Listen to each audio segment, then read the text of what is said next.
All right, welcome to Smokey Approved Korea. I'm your boy Journalist, and on this one, we are going to, I believe, wrap up what has happened last night in South Korea, and also kind of just get a better explainer and more details because I've been quite busy, so I've not been able to get in the comments. But I've seen a lot of the comments explaining how quickly all of this turned around and the lack of quality, we'll say, reporting and journalism that was done in the video I did react to, but obviously I just grabbed a quick one to kind of just see what was going on. But we have a better video I was told about by, I think it's Cherry or Sherry, I believe is how you say her name. She said CBC had a more comprehensive coverage of the situation. So I'm looking to find better information and to kind of wrap this up because apparently it's already over. But we'll be wrapping up whatever this little bit of the series is, finding out better information, and then boom, that should cover that. So that's what we're doing today. Thank you guys very much for joining me. If you could please hit that like, subscribe, Patreon's in the description. Also, we are on the road to 20K. I'm trying to hit 20K by the end of the year. So if this is your first time seeing the channel, please do sub. If you already have subbed, thank you very much. And now that's out the way, let's get into the important stuff. Comes next. The question right now is what comes next after this dramatic reversal of martial law? Joining us to discuss now is Michael Danagher in Ottawa. Michael was the Canadian ambassador to South Korea from 2018 to 2021, and he is joining us tonight on the breaking news. Thank you so much for being here. South Korea has an unfortunate history of authoritarianism. How concerned are you watching today's events unfold? Well, clearly this was an unprecedented event in the what we would call the modern democratic history of Korea. And as your reporter mentioned, there have been previous impositions of martial law, but they've been under authoritarian government. So this is very much out of character for what was a fairly successful democracy in Northeast Asia. Were you surprised by this, or did you see this potentially coming? No, I mean, I guess if you know Korea, you know that martial law, similar to emergency powers in other countries, is part of the constitutional prerogative. But, and certainly there have been a buildup of political tensions in South Korea. That's not necessarily new, but this step was. And I think the descriptions that were coming out of Seoul through the course of the day here in Canada, descriptions such as flabbergasted and amazed and astonished. I think those fit the situation very aptly. What does a destabilized South Korea mean internationally? Well, I mean, this is an episode which we hope is closing in on resolution. We know that there could be further consequences for the government there. Korea has been through an impeachment before, of course, quite recently, within the last 10 years. And that's all, I guess, part of the fabric that Koreans themselves will be dealing with. The implications for the region, of course, are serious. We have, of course, a peninsula that's shared with North Korea, who has been in the news recently for its involvement in the war in Ukraine. But it's the peninsula itself is quite fraught with. This man is a politician. He was asked a very direct question. What are the implications of if we have a destabilized South Korea globally? That man ain't said nothing. Nothing at all. He just got word salad. Like, answer the question. And then you telling me about a peninsula shared with North Korea. Duh. That's why we have North and South. I'm sorry. I'm really trying. But I would like some more directness in the answers given. You can tell this man was a diplomat or a politician at some point because the way that he speaks is a whole bunch of nothing. And you have to strip it back to find out what you want to know. Bro, just answer the question. What does it mean if South Korea is destabilized for the rest of us in the world? What does that mean? I don't know. I would think that somebody who was an ambassador to Korea could tell me very quickly in short 1-2 sentences. It's dark out here for man because they're gonna have access to this. We're gonna lose these partners in the region of Northeast Asia. Like, Why? Why is it so hard to just say what's gonna happen or what's bad for who? It doesn't. I just want answers, mate. With tension. It never really has decreased, and we've seen the actions of Pyongyang. We can only suppose that things are not going to improve in any hurry. And of course, the new Trump administration will bring additional uncertainties. And what do you think the thought is in Pyongyang tonight, viewing all of this going on just to the south? I think there's probably a mix of astonishment, but also some satisfaction. The narrative in North Korea tends always to be that democracy is a falsehood in the South. It's not a real democracy. It's still an authoritarian country dominated by big companies. So this fits into a narrative.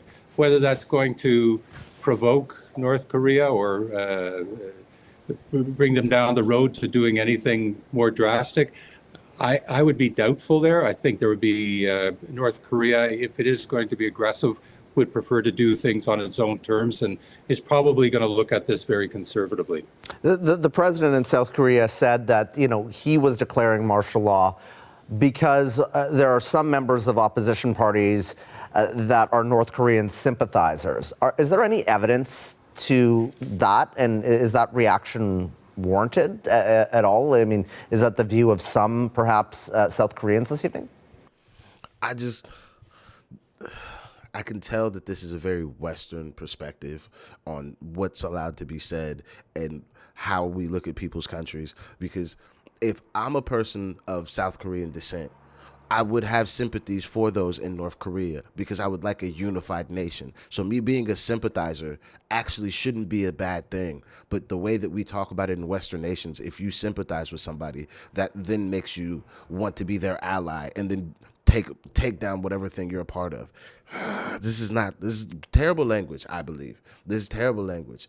But I wish people would just do the job and just say what needs to be said instead of kind of trying to frame the picture and then tell me what I'm supposed to think. It's not a personal view. I think there may be some conservative leaning elements in Korean society who look at certain institutions and say there seems to be a lot of sympathy for the North in those.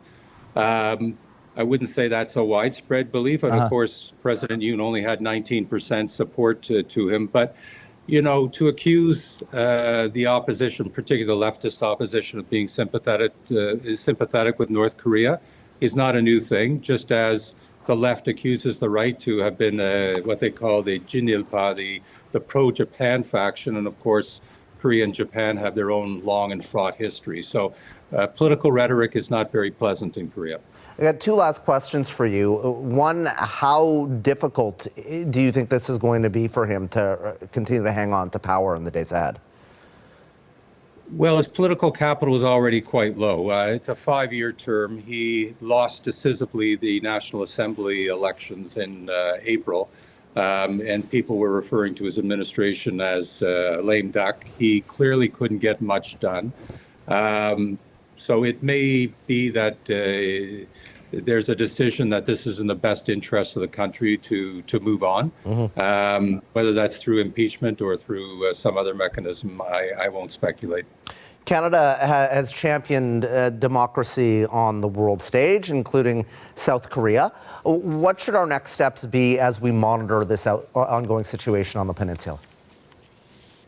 Well, we should, of course, ensure that our friends and allies in South Korea are living into the letter of the law. We seem to think the results of the day are a restoration of the rules-based order. And frankly, it seems President Yoon, his motivation to call the martial law, whether we agree with it or not, it's not clear that it's unconstitutional, but equally so is the move by the National Assembly to force the recession of the martial law. That seems to be constitutional. So the rule of law seems to have been intact, but that doesn't mean that there's not going to be difficult days, weeks, even months ahead of us. Okay, Michael, appreciate the time tonight and the perspective. That was former Canadian ambassador to the Republic of Korea, Michael Danagher. He joined us from Ottawa. Now, our next guest was in Korea just hours before martial law was declared. Tina Park joins me now from Oakville, Ontario. She is the founder and CEO of the Park Group, a global consulting firm focusing on international security. Thanks, Tina, for being here. As I said in the intro, you just left South Korea hours before this happened. Could you have, in your wildest imagination, predicted something like this? No, not at all, Travis. They were still dealing with the remnants of the biggest snowfall they had in over 116 years. So Korea was already dealing with sort of weather-affected crisis when I left. And you couldn't have predicted any of this unfolding. I mean, it only happened 3 hours after I departed. So it was a shock to everybody, in fact. It certainly was. The government has now, well, the president has now lifted this martial law. No disrespect. I know she's from there. She's of the nation. But she left before the thing happened. So why even include how, like, her time?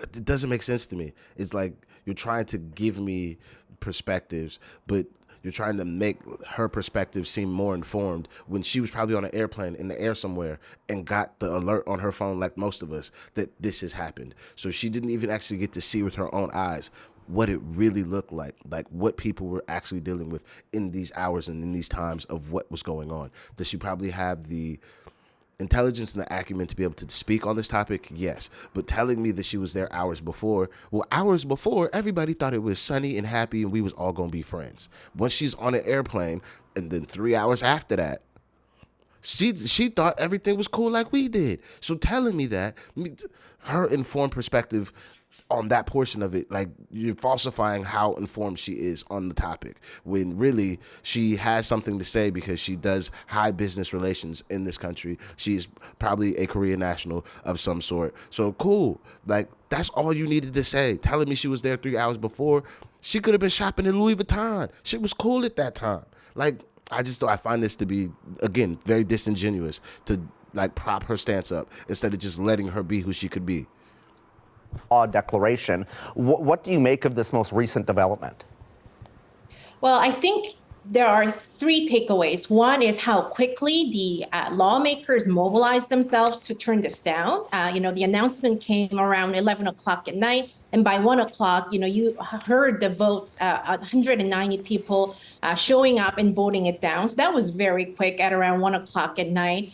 And there was also massive mobilization of the Korean public. So I think, to get to the National Assembly in the middle of the night, you see certain resilience and really quick action on the part of the South Korean public. Thousands of them gathered to sort of voice their concerns about what was happening.